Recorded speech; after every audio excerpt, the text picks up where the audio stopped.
प्रथा भीख मांगने का सामाजिक तरीका है, जिसमें लेने वाले को गर्व होता है और देने वाले की निगाहें झुकी हुई होती हैं। आप सोचिए, जिस व्यक्ति ने अपनी बेटी का दान कर दिया, क्या उससे बड़ा कोई दान हो सकता है?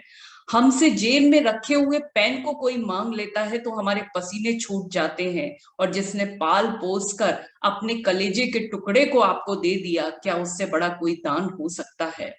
यदि आप बात करें उत्तर वैदिक काल की, तो अथर्ववेद में ये पाया गया है कि बेहतु नाम से ये व्यवस्था रखी गई थी, जिसका मकसद था कि बेटियों को उपहार स्वरूप कुछ स्वेच्छा से दिया जाए, जिससे कि वो अपनी आगे की जिंदगी को खुशहाल तरीके से चला सके। वहीं आप बात करें मध्यकाल में, तो इसे स्त्री धन के रूप में जाना जाता है।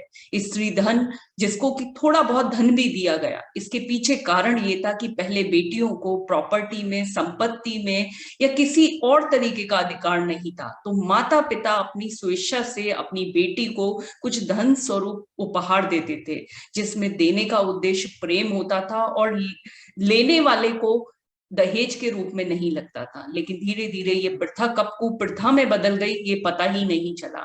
जो व्यक्ति 15,000 रुपए, जिस लड़के की खुद की सैलरी नहीं है, उसकी भी ख्वाहिश होती है कि उसे बाइक मिले, कार मिले।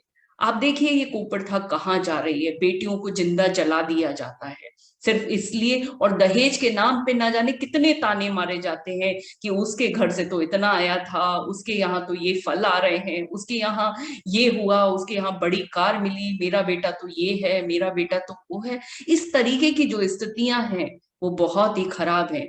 जो व्यक्ति दहेज लेकर आपकी बेटी को अपने घर में लेकर आ रहा है, क्या गारंटी है कि वो उसे सुख से रखेगा?